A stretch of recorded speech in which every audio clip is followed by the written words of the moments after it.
이 세상에서 사는 사람들, 그러니까 하나님을 알지 못하는 사람들과 하나님을 아는 사람들의 차이가 무엇일까? 여러 가지 차이가 있죠. 구원받았느냐, 구원받지 않았느냐, 라고 하는 분명한 차이도 있고, 주일날 교회 오느냐, 교회 오지 않느냐라고 하는 차이도 있고, 우리의 삶의 모습 가운데서도 많은 차이를 보게 됩니다.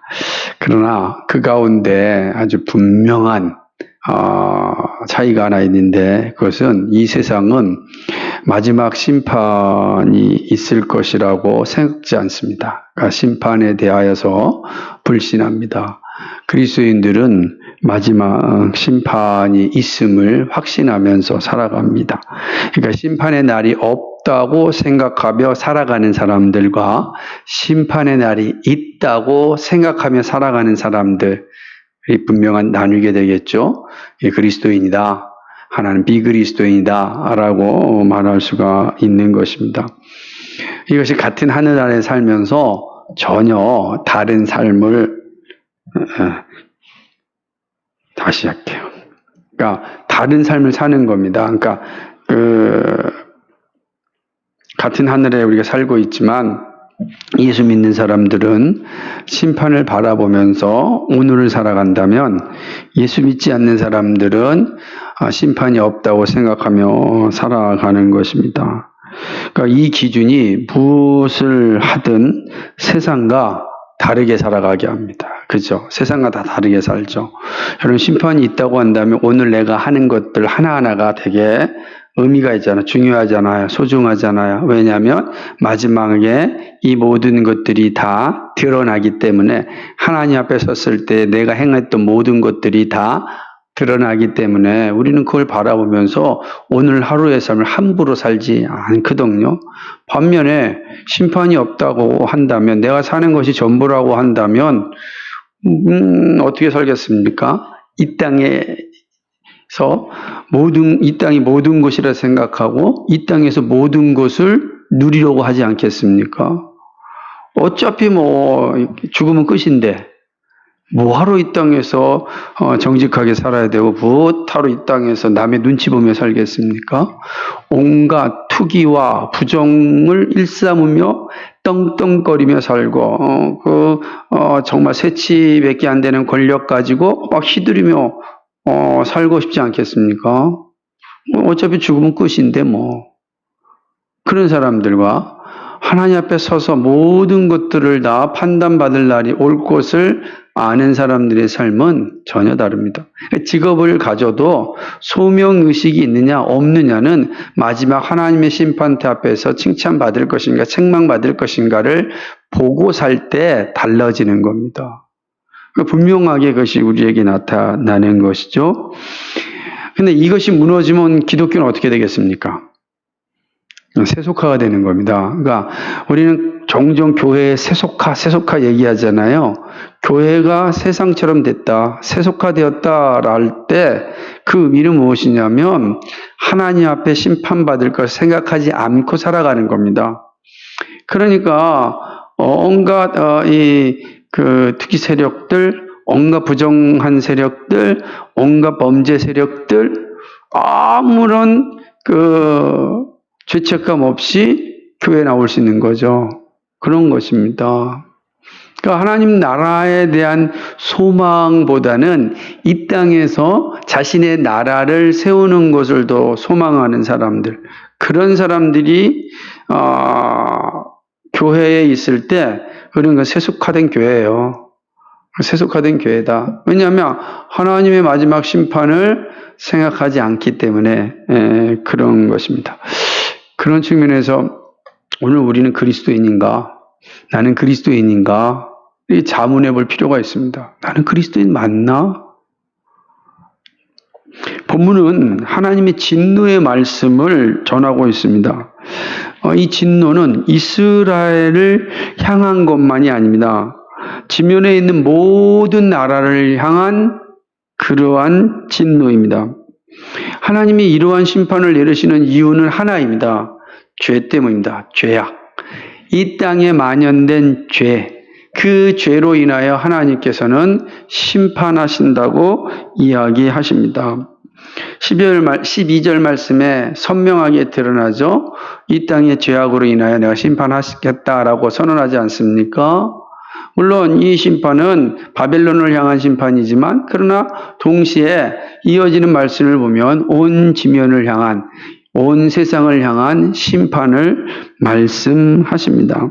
하나님은 예레미야에게 이 진노, 하나님의 진노를 지면에 있는 모든 왕들에게 전하라고 얘기합니다. 근데 표현이 재밌어요. 진노의 잔을 마시게 하라 이렇게 이야기합니다. 진노의 잔을 마시게 한다. 마실 때 어떻게 된다는 겁니까? 미치게 된다는 것입니다. 비틀거리게 된다는 것입니다. 그리고 멸망에 이르게 된다. 이렇게 말씀하십니다. 이 진노의 잔을 다 마시게 하라라고 하는 겁니다. 진노의 잔을 피할 자가 아무도 없습니다. 15절과 17절, 28절과 29절을 보게 되면 하나님의 진노의 잔을 피할 자가 없음을 분명하게 선언합니다. 끝까지 마시게 될 것이다. 피한다고 해서 피해지는 것이 아니라 반드시 그 진노의 잔을 마시게 될 것이다 라고 이야기하는 것이죠.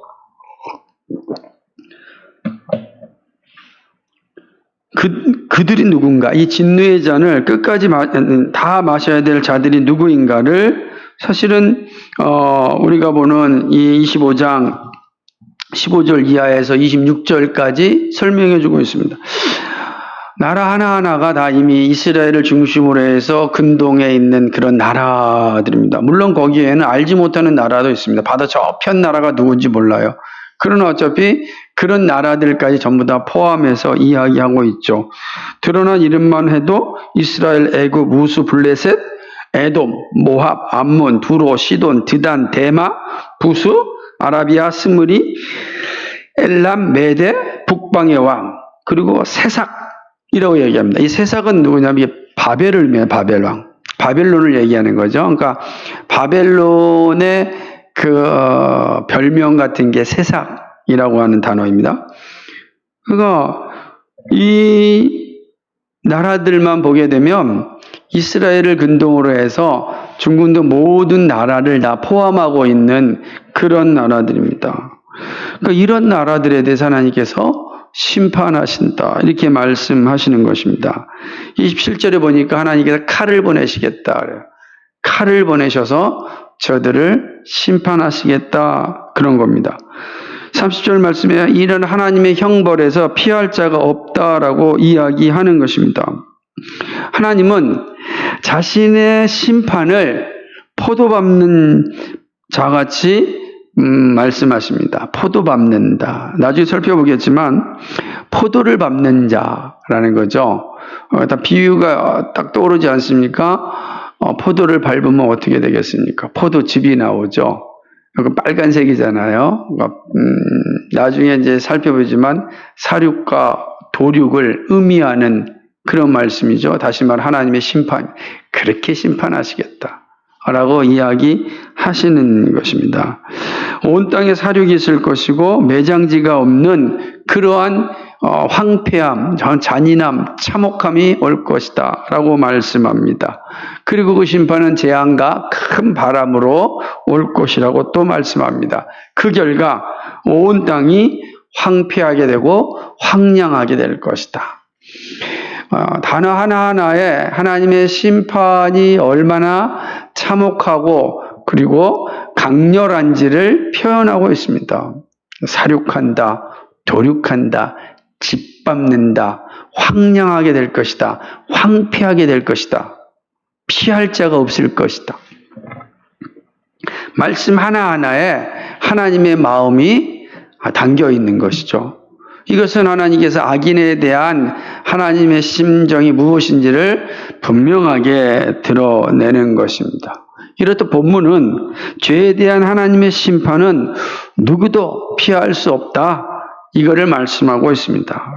죄에 대한 하나님의 심판에서 피할 자가 없고 그 심판은 참혹함을 보여주고 있습니다.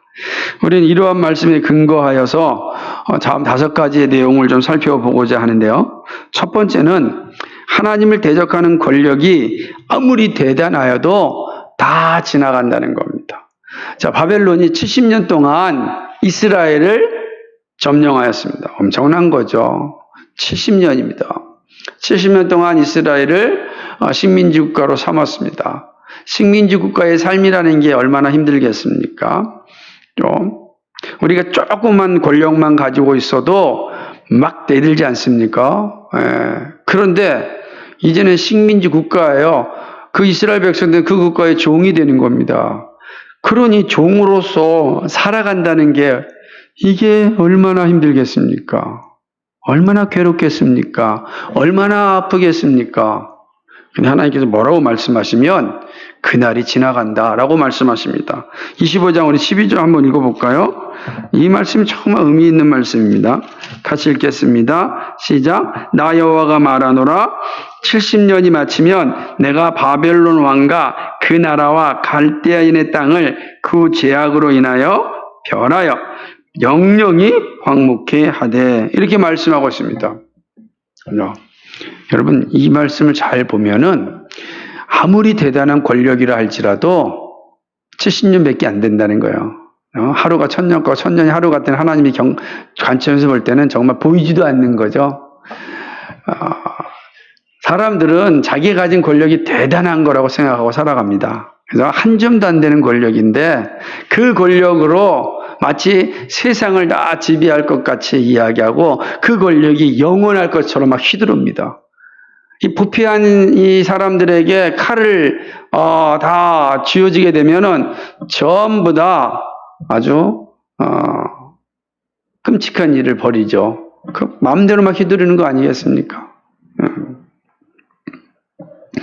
자기 손의 칼이 자기의 정인 줄 알고 막 쳐가지고서 사람들을 죽이는 것이죠. 이 권력이에요. 특별히 바벨론은 하나님을 대적하는 자들 아닙니까? 그죠? 하나님을 대적하는 자들이 또 권력을 가졌다고 한다면 하나님을 믿는 자들을 향하여서 어떻게 행하겠습니까? 예수 그리스도께서 십자가에 못 박히시기 전에 대제사장의 뜰에서 대제사장들에게 얼마나 모욕과 부끄러움을 당했습니까? 수치심을 당했습니까? 거기서만 그랬습니까? 십자가를 지고 갈 때에 사람들에게 얼마나 모욕과 수치심을 당했습니까? 십자가에 달렸을 때에 한 줌도 안 되는 로마 병사들이 예수님을 향하여 얼마나 모욕을 하였습니까? 사람은 권력을 가지면 크든 작든 그 권력의 맛에 쥐뚫려가지고 막 휘두르는 겁니다. 바벨론도 그랬습니다. 70년 동안 그 짓을 행하였습니다. 그 오늘 말씀이 어떻게 얘기하죠? 70년이 마치면 끝날 때가 온다는 겁니다. 지나갈 때가 온다는 것입니다. 이 땅의 모든 것들은 다 지나갈 날이 있습니다. 다 지나갑니다.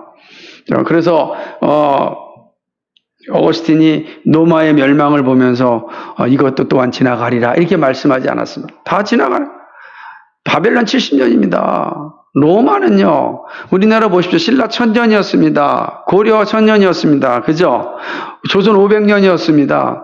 다 지나갔습니다. 대단한 것 같은 역사를 가졌던 권력도 시간이 지나면 다 흘러갔습니다.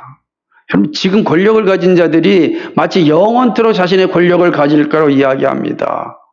언젠가 TV 보니까 그 민주당의 이해찬 대표가 20년 세력을 갖자 이렇게 외치더라고요. 20년, 기껏해야 20년입니다. 기껏해야 20년 지나가는 거예요. 그나마 겸손한 건가요? 70년은 20년은? 그런데 20년밖에 안 되는 권력을 소망하는 사람들도 얼마나 자신 마음대로 행동합니까? 자신들이 행하는 것은 선이고 자신들이 행하지 않는 것은 악이다라고 할 수 있는 게 권력이 달콤함 아니겠어요? 권력의 달콤함? 권력을 가지면 그렇습니다. 예. 저는 지난주에 이번 주 주일날 가장 황당한 것 가운데 하나가 무엇이냐면 이런 질문에 아니 분명히 시청에서 최소한의 인원은 예배 드리라고 하지 않았습니까? 근데 제가 최소한의 인원이 몇 명인지 문의했는데 그것은 편한 대로 하시라고 얘기했다 그래서 그렇게 얘기 들어서 우리가 최소한 인원으로 예배 드리려고 합니다. 그랬더니 뭐라고 얘기했습니까? 그 최소한은 자기가 판단한다는 거예요. 세상에 이러한 권력이 어디 있어요? 예? 아무도 판단하지 못하는데 온 사람이 자기가 판단하겠대요. 사람은 다 그럴 수 있습니다. 만약에 저에게도 그런 권력이 주어지면 그렇게 하고 싶은 욕망이 생길 수 있을 것입니다. 얼마나 멋집니까? 완장을 찼으니까. 예? 6.25 때 얼마나 잔인한 양민학살들이 일어났습니까? 완장 채워지니까 이런 겁니다. 지주의 노예들 가운데 노예로 살다가 갑자기 북한군이 들어와가지고서 완장을 딱 채워줬으니까 이제는 또 자기가 주인 노릇해가지고 사람을 죽이고 이런 일이 얼마나 많았습니까? 부패한 인간에게 이 채워진 권력이라고 하는 건 정말로 대단한 그 힘을 발휘합니다. 그래서 힘이 없는 자들은 여지없이 무너지고 마는 거죠. 이스라엘이 바벨론의 상황 가운데 그러한 거였습니다. 그런데 오늘 말씀 보니까 70년이 끝납니다. 그 강력한 권력이 끝나는 겁니다. 끝날 때가 있습니다. 이 말은 그 권력이 아무리 대단할지라도 지나갈 것이니까 그 권력 안에서 어떻게 살라는 겁니까? 믿음을 지키라는 거예요. 고난을 견디라는 겁니다. 지나갈 것이다. 지나갈 것에 굴복하지 말고 영원한 것에 굴복하라. 이것이 하나님 이 바벨론의 멸망을 통하여서 분명하게 보여주시는 그런 장면입니다. 이 첫 번째 우리 가르침이죠. 두 번째는요. 하나님이 사용한 도구라 할지라도 죄에 대한 심판은 피할 수 없다라고 하는 겁니다. 바벨론은 하나님이 도구로 사용하셨습니다. 이스라엘을 심판하시기 위하여서 도구로 사용하신 게 바벨론입니다. 근데 바벨론은 자신이 잘나가지고서 지금 예루살렘을 정복한 게 아닙니다. 근동의 지배자가 된 것이 아닙니다. 하나님께서 도구로 사용하신 겁니다. 자신이 선택한 백성인 이스라엘의 죄악을 깨우치게 하고 회개케 하기 위하여서 지금 이 바벨론을 도구로 사용하셨습니다. 그래서 지금 이스라엘을 정복한 겁니다. 그런데 바벨론은 오판한 거죠. 자신이 잘나서 자신의 힘으로 자신의 권력으로 자신의 능력으로 지금 이 고대 중군동의 맹주가 되었다. 이스라엘을 점령하였다라고 생각한 겁니다. 그러니 어떻게 하겠습니까? 하나님을 향하여 마음껏 대적하겠죠. 자신이 권력을 가지고 생각한 거예요. 이 땅에 누구도 스스로 권력을 가진 자가 없어요. 그래서 우리나라 헌법은 뭐죠? 모든 권력은 누구로부터 나온다 그랬습니까? 국민으로부터 나온다 그랬어요. 그죠? 우리 헌법은. 근데 그 국민은 누구예요? 하나님 안에 있는 사람입니다. 하나님. 이 바벨론은요, 자신이 권력으로 이스라엘을 점령한 것이 아니고 하나님이 도구로 사용하셨어요. 하나님이. 그러나 바벨론은 그 하나님의 존재를 인정하지 않습니다. 끊임없이 하나님을 대적합니다. 하나님이 이들의 죄에 대하여 결코 간과하지 않았습니다. 비록 이들이 하나님께 사용받은 도구라 할지라도 하나님 앞에 죄를 범하였을 때 하나님은 반드시 심판하십니다. 여러분, 국가도 마찬가지입니다. 국가라고 하는 것은 하나님께서 쓰신 도구입니다. 국가 자체가 신이 아니라고요. 근데 국가가 한계선을 넘어가면 신이 됩니다. 로마가 그랬습니다. 로마가 하나님이 신 도구였는데 로마가 그 한계선을 넘어가니까 황제들이 자신을 향하여 무엇이라고 이야기합니까? 신이라 그러지 않습니까? 이제 내가 신이라. 그 한계선을 넘어가면 국가가 신이 되는 거고 백성은 그 신을 섬기는 신도가 되는 겁니다. 그럼 멸망하는 것이죠. 국가도 항상 그 한계선을 지켜야 됩니다. 한계선을 지키지 아니하면 국가가 우상이 되어질 수밖에 없는 것이죠.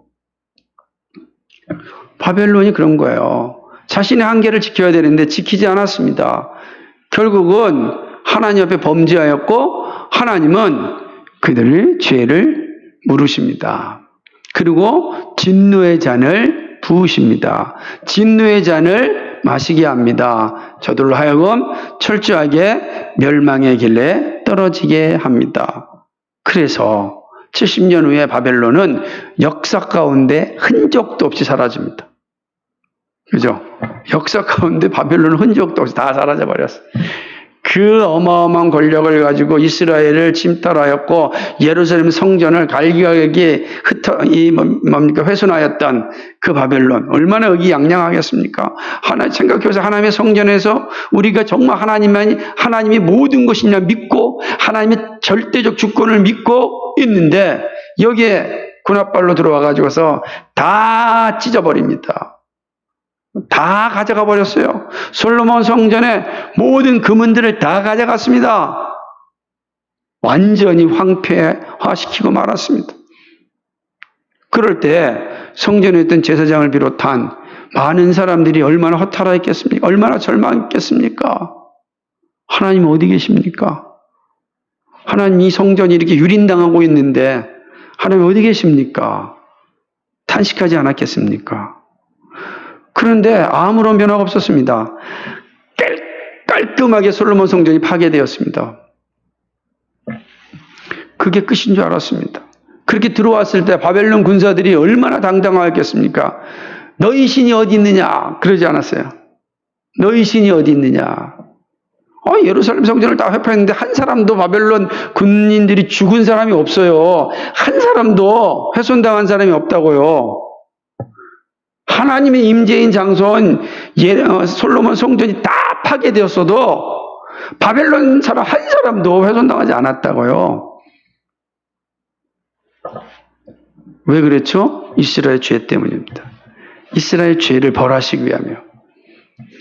죄가 만연된 교회는 의미가 없어요. 다 쓸모가 없다는 거 보여주시는 겁니다. 그러나 그것은 바벨론 입장에서는 하나님을 향한 대적이에요. 하나님을 향한 악이란 말이에요. 하나님께서 바벨론의 범죄를 결코 모른 척하지 않으셨습니다. 그리고 그 죄에 대하여 반드시 징계하십니다. 하나님의 도구가 하나님께 심판받게 된다라는 사실입니다. 여러분 이거 되게 중요한 겁니다. 오늘 우리도 다 하나님의 도구로 살지만 우리가 하나님의 법에 따라 살지 아니하고 죄악 가운데 있게 되면 그 죄로 인한 심판을 받게 되는 겁니다. 받게 되게 되어 있습니다.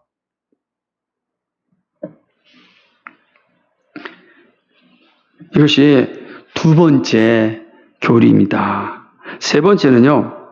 하나님의 심판을 피할 사람이 없습니다. 이게 18절에서 26절까지 말씀입니다. 하나님은 열국이 죄에 대하여 심판을 받을 것임을 말씀합니다. 심판을 피할 수 있는 자가 없습니다. 하나님 없이 잠시 동안 권력을 자랑할 수 있을지 모르나 하나님의 심판을 피하여 갈 수 없습니다. 그런 겁니다. 열국의 왕들이 각자의 권력을 가지고 살았습니다. 마음껏 하나님을 모독하고 마음껏 하나님을 향하여 저주하며 살았습니다. 그럴 수 있죠. 그들의 권력을 가질 때는 자신이 신이 되었으니까 마음껏 휘두르고 살았죠. 근데 하나님께 말씀하십니다. 그들을 하나하나 이름을 불러내어서 그들에게 진노의 잔을 마시게 할 것이라고 이야기합니다. 애굽을 불러냅니다. 아수르를 불러냅니다. 모압을 불러냅니다. 다 하나씩 하나씩 불러내지 않습니까? 불러내서 그들에게 진노의 잔을 마시게 할 것이다. 끊임없이 하나님을 모독하며 이스라엘을 침략하였던 이들을 향하여 하나님께서는 한 이름씩 불러내서 내가 저들에게 진노의 잔을 마시게 할 것이다 라고 이야기하고 있습니다. 하나님 없이 잠시 동안은 행복할 수 있을지 모르겠지만 그렇다고 해서 하나님의 심판을 피할 수는 없습니다. 반드시 하나님의 심판 앞에 서게 되는 것입니다. 선지자의 말씀은 하나님의 말씀 앞에 서야 할 최후의 심판을 미리 보여줍니다. 그래서 첫 번째, 두 번째 이 말씀 하나님 대적하는 권력이 아무리 대단하고 지나간다고 그리고 하나님이 사용한 도구를 할지라도 죄에 대한 심판을 피할 수 없다라고 하였듯이 이들도 마지막 최후의 심판 앞에 하나님 앞에 다 서게 되는 것입니다. 히브리서 9장 27절 말씀처럼 한 번 죽는 것은 사람에게 정해진 것이요 그 후에는 심판이 있으리니. 그렇습니다. 모든 이에게는 하나님의 심판이 있습니다. 선지자에게 보여준 이 사건은 장차 이루어질 하나님 앞에서 이루어질 심판을 선명하게 보여주는 것입니다.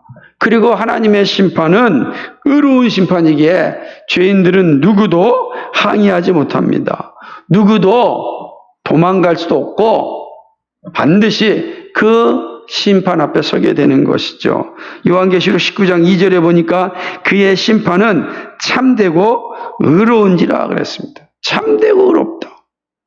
그의 심판은 참되고 의로운지라. 하나님의 심판은 의롭기 때문에 죄인들은 그 의로우신 심판에서 도망할 수가 없습니다. 항변할 수도 없어요. 항의할 수도 없는 거예요. 다 그 심판을 받아야 됩니다. 우리 이 사실을 알고 있는 자들 아니겠습니까? 세상이 이 사실을 안다면 하나님 앞에 무례하게 행하지 않습니다. 그러나 이 사실을 모르니까 무리하게 행하는 거예요. 문제는 모른다고 해서 심판을 피하여 갈 수가 없다는 사실입니다. 저 모르니까요. 무슨 소리입니까? 이 땅에 있는 수없이 많은 교회가 그들 앞에 증거가 되는 겁니다. 모르긴요. 십자가가 저들 앞에 증표예요. 하나님 앞에 섰을 때 항의할 수 있는 증표가 십자가입니다. 교회입니다. 오늘 우리들입니다. 그러므로 누구도 하나님의 심판에서 피하여 갈 수가 없습니다. 하나님의 의로운 심판이 딱 선포되는 순간 그냥 끝나는 거예요. 끝나는 거예요. 이 사실을 살펴볼 수 있는 게 세 번째 교훈입니다. 네 번째는요. 하나님의 심판은 죄인에게는 참혹하다고 하는 사실입니다. 이게 27절로부터 38절까지의 내용입니다. 우리가 이 27절과 38절을 읽지 않았지만 한번 보겠습니다. 27절부터 우리 29절까지만 같이 한번 읽어보겠습니다. 시작. 너는 그들에게 이르기를 만군의 여호와 이스라엘의 하나님의 말씀에 너희는 마시라 취하라 토하라 엎드려지고 다시는 일어나지 말라. 이는 내가 너희 중에 칼을 보냄을 인함이라 하셨다 하라. 그들이 만일 내 손에서 잔을 받아 마시기를 거절하거든 너는 그들에게 이르기를 만군의 여호와의 말씀에 너희가 반드시 마시리라. 보라 내가 내 이름을 일컬음을 받는 성에서부터 재앙 내리기를 시작하였은즉 너희가 어찌 능히 형벌을 멸할 수 있느냐? 면치 못하리니 이는 내가 칼을 불러 세상의 모든 고민을 칠 것임이니라 하셨다 하라.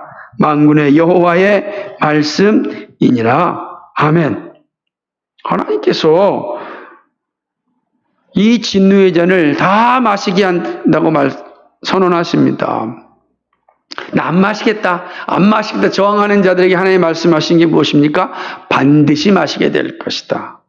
결코 누구도 이 죄에 대하여 면함을 받지 못할 것이다 라고 이야기합니다. 내가 시작하였으니 끝을 본다 말씀한 이 얼마나 무섭습니까? 하나님께서 시작하셨으니 끝을 보신다는 겁니다. 이게 하나님의 선언이에요. 하나님의 심판은 선언한 동시에 반드시 끝이 있습니다. 누구도 피할 수 없고 그 심판은 참혹한 겁니다. 내가 칼을 보내서 너희를 진멸하겠다 이렇게 말씀하고 있습니다. 30절 읽어볼까요? 시작. 그러므로 너는 그들에게 모든 말로 예언하여 이르기를 여호와께서 높은 데서부터 부르시며 그 거룩한 초소에서 소리를 발하시며 그 양의 우리를 향하여 크게 부르시며 세상 모든 고민을 다하여 포도 밟는 자같이 외치시리니 아멘. 포도 밟는 자같이 외치신다라고 말씀하고 있습니다. 아마 개역개정에서는 포도 밟는 자같이 흥얼거리신다. 이렇게 됐을 거예요. 웃으신다. 포도를 밟으면 농부를 생각해 보세요. 포도를 밟아요. 그럼 즙이 나올 거 아니겠어요? 포도주가 될 거 아니겠어요? 수확을 했잖아요. 행복합니까? 행복하지 않습니까? 행복하잖아요.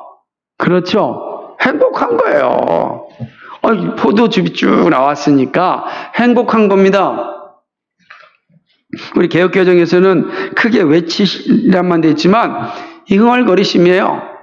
예? 왜 흥얼거리실까요?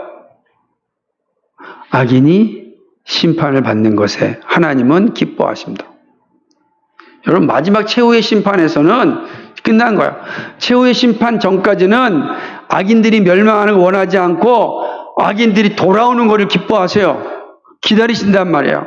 선지자를 통해서 끊임없이 말씀하지 않았습니까? 나는 악인들이 심판받는 걸 원하지 않고 그들이 회개하여 돌아오는 것을 원하신다 그랬습니다. 그럼 마지막 심판에는 더 이상 그러지 않으신다고요. 왜 그렇습니까? 악인의 심판과 함께 의인의 영광이 하나님 보시기 때문입니다. 하나님의 공의가 완벽하게 드러날 때 하나님은 기뻐하시는 거예요. 하나님.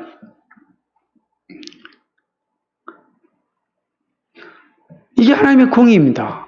하나님의 놀라운 은혜다라고 할 수가 있는 것이죠. 근데 생각해 보세요. 근데 심판이 어떤 모습입니까? 밟고 즙이 나오는 거예요. 마치 인간이 하나님의 심판을 받아서 어떻게 되는 겁니까? 그 피가 다 흘리듯이 그렇게 심판에 이를 것이다. 얼마나 참혹합니까? 끔찍한 것이죠. 끔찍한 겁니다. 한번 읽기 나오세요. 같이 한번 읽어볼까요? 우리 31, 32절, 32, 33절 같이 읽겠습니다. 시작. 나 만군의 여호와가 말하노라. 보라, 재앙이 나서 나라에서 나라에 미칠 것이며 태풍이 땅 끝에서 일어날 것이라.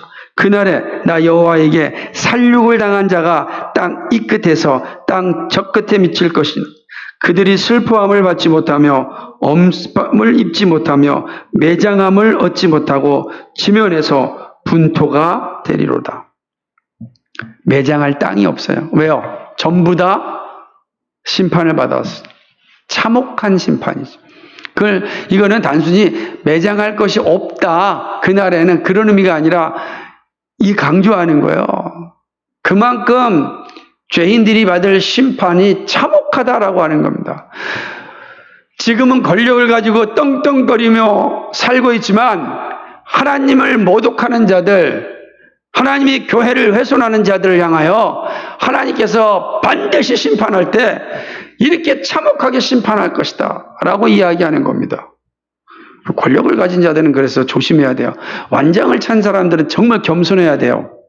하나님이 주신 선물이기 때문에 정말 겸손해야 됩니다. 그 선물을 잘못 사용하면 그 선물이 자신의 목에 들어오는 칼이 되는 겁니다. 하나님의 칼이 되는 거예요.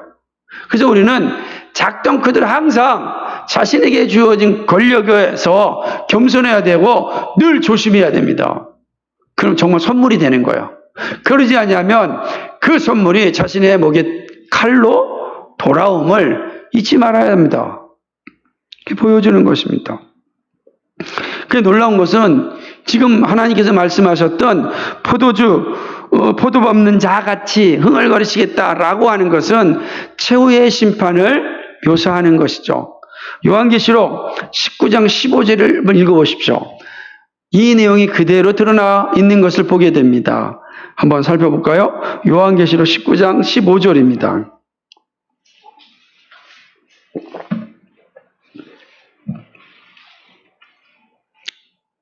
같이 있습니다. 요한계시록 19장 15절 시작. 그의 입에서 이 한 검이 나오니 그것으로 만국을 치겠고 친히 저희를 철장으로 다스리며 또 친히 하나님 곧 전능하신 이의 맹렬한 진노의 포도주 틀을 밟겠고,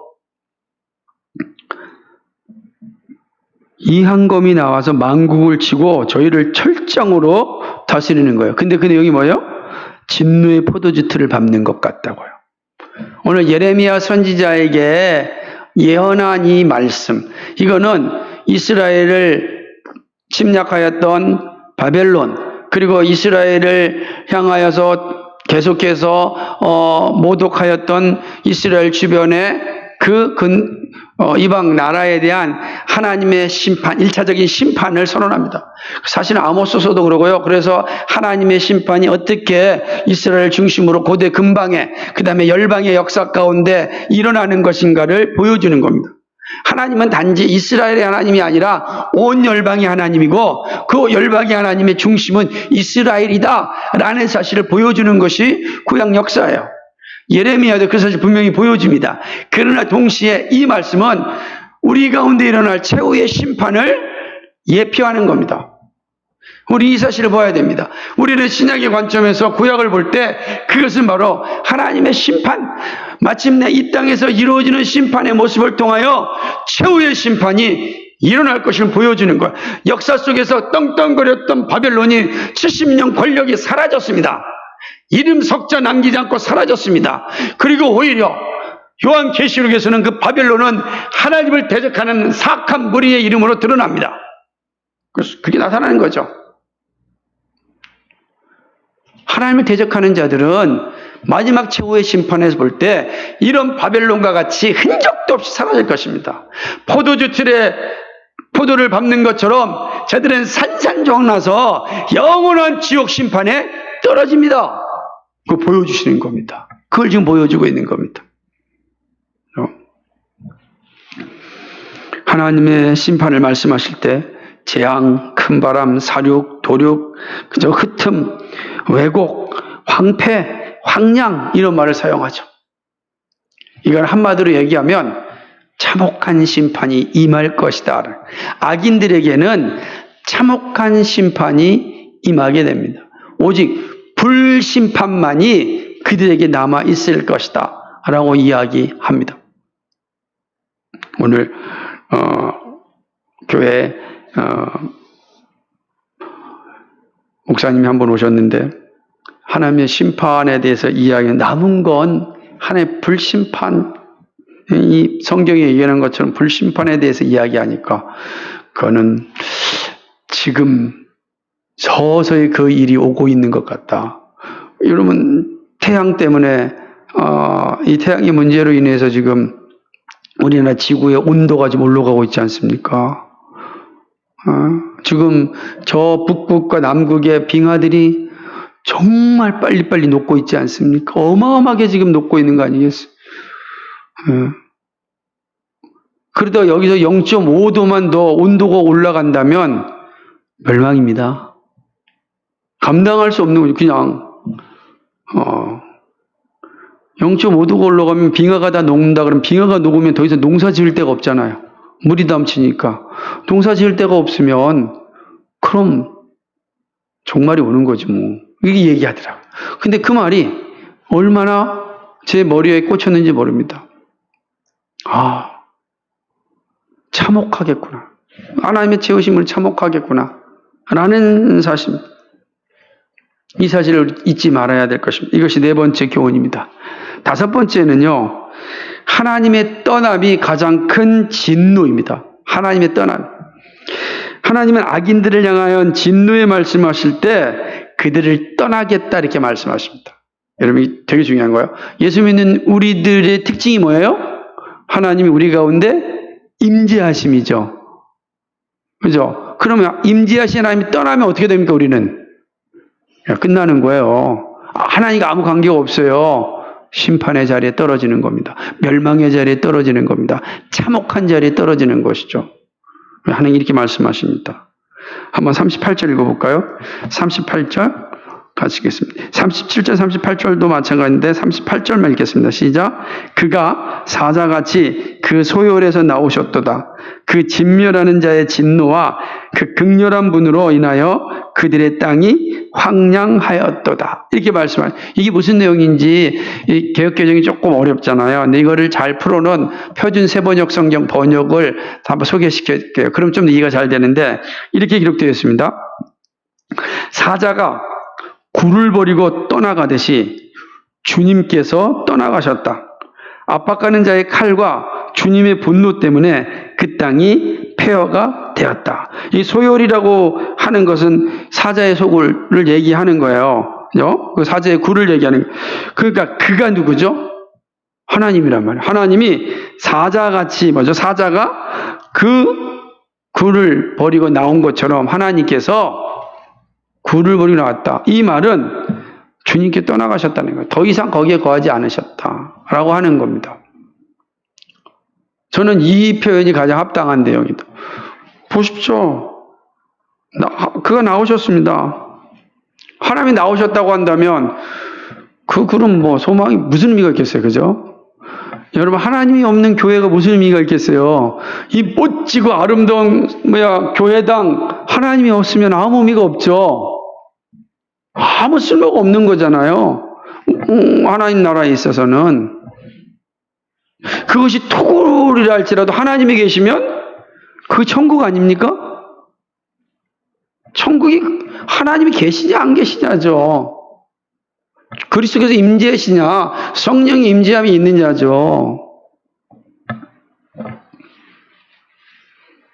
그럼 하나님이 떠난 곳은 어떻게 됩니까? 떠났어요. 자, 사자가 동굴 안에 있을 때는 그 동굴이 어떤 곳입니까? 안전한 곳 아니겠어요? 사자가 지키니까. 누가 거기 들어오겠어요? 잘 관리하겠죠. 떠났으면 아무나 들어올 거 아니겠어요? 그 동굴 아무나 들어올 거 아니겠어요? 동굴에 있는 거 다 가져갈 거 아니겠어요? 그런 거예요.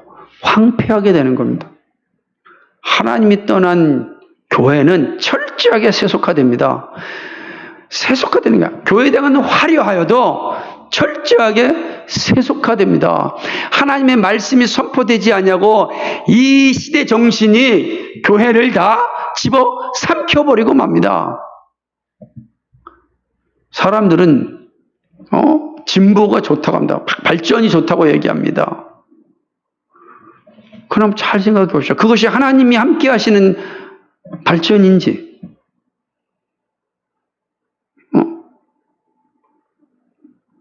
특별히 하나님을 떠난 인권이라고 하는 건 그건 정말 위험한 겁니다. 그런데 지금 하나님을 떠난 인권이 마치 진보적인 선진국이 되는 그런 생각을 가지고 있는 겁니다. 이것이 얼마나 위험한지 모릅니다. 그런가 하고 살펴봐야 됩니다. 정말 그것이 성경이 말씀하신 것에 합당한지 질문 던져야 됩니다. 그렇지 않은 것에 대하여 저항할 수 있어야 되는 그 선지자의 모습이에요. 선지자는 그렇게 살았습니다. 선지자들은 한결같이 앞서가는 이 세력들을 향하여, 앞서가는 권력자들을 향하여서 당신들이 지금 쓰고 있는 권력이 합당하냐? 라고 질문 던졌던 겁니다. 왜 그렇습니까? 하나님이 떠난 그 자리는, 하나님이 떠난 그 사람은, 하나님이 떠난 그 교회는, 하나님이 떠나 그 권력은 다 멸망으로 갑니다. 황폐케 되는 겁니다. 아무 가치가 없다. 이 사실을 지금 말씀하는 겁니다. 사랑하는 여러분, 이것이 5번째 교훈입니다. 말씀을 맺습니다. 우리가 하나님의 심판을 생각하시기 바랍니다. 악인에게는 참혹한 날입니다. 하지만 성도들에게는 가장 기쁜 날임을 기억하십시오. 그러므로 심판의 날을 생각하면서 이 땅에서 더욱더 주님을 위하여 살아야 합니다. 분명히 그날은 심판의 날이, 악인에게는 참혹한 날이에요. 심판의 날에 영원한 진노를 받는 날입니다. 그러나 그날은 그리스도인 된 우리에게는 행복한 날입니다. 영원한 나라로 들어가는 날입니다. 하나님께 인정받는 날입니다. 하나님의 품에 안기는 날입니다. 이 땅에서 당하였던 모든 모욕과 이 땅에서 당했던 모든 그런 참혹한 일들이, 주님 안에서 슬픈 일들이, 아픈 일들이, 고통받는 일들이, 애통하는 일들이 주님 품 안에서 다 씻겨지는 날입니다. 그래서 우리 주님께서 우리 눈에서 눈물을 닦아주십니다. 주님 안에서 참된 안식을 누리게 되는 거예요. 더 이상 모욕이 우리에게 주어지지 않습니다. 더 이상 수치가 우리에게 주어지지 않습니다. 우리에게는 주님이 주시는 평화와 안식과 기쁨과 영원한 즐거움과 찬송과 경배만이 우리에게 약속되어져 있습니다. 그날에 드러날 겁니다. 그러므로 그런 우리를 볼 때 악인들은 슬피 울며 이를 갈 수밖에 없는 겁니다. 그래서 그날은 슬피 울며 이를 가는 거예요. 그 영광스러운 주님의 자녀들의 그 즐거운 모습 앞에 그들은 슬피 울며 이를 갈 수밖에 없습니다. 사랑하는 여러분, 지금 내가 추구하고 있는 것이 무엇인지 살펴보고 우리는 믿음의 자리에서 흔들리면 안 됩니다. 여러분, 내가 지금 무엇을 추구하고 있는지, 무엇을 바라보고 있는지, 무엇을 소망하며 살아가고 있는지 인식해야 됩니다. 세상은 끊임없이 우리라고 이 세상 가운데 살려고 합니다. 우리가 이 코로나19가 를 두려워하는 것이 아니라 이것으로 인하여 하나님의 우리에게 주신 이웃사랑과 복음전도의 문이 막힐까 봐 두려워하는 거예요. 그게 우리의 핵심. 우리가 죽음을 두려워하는 것이 아니라 이로 인하여 하나님의 영광이 가리고 이웃사랑하라는 명령을 순종하지 못하고 전도의 문이 닫힐까 봐 두려워하는 거지. 우리의 죽음을 두려워하는 자들이 아니에요. 하나님께서 우리를 부르실 때 언제든지 아멘 하면 돼요. 그래서 우리는 어떠한 상황 가운데 우리의 믿음을 굳게 해야 됩니다. 하나님의 뜻을 감당하며 이 남은 시간들을 어디에 있든지 무엇으로든지 살아갈 수 있게 해달라고. 세상의 것은 다 지나갑니다. 그것이 아무리 대단하여도 곧 지나갑니다. 그러므로 지나갈 것을 두려워하지 마시기 바랍니다.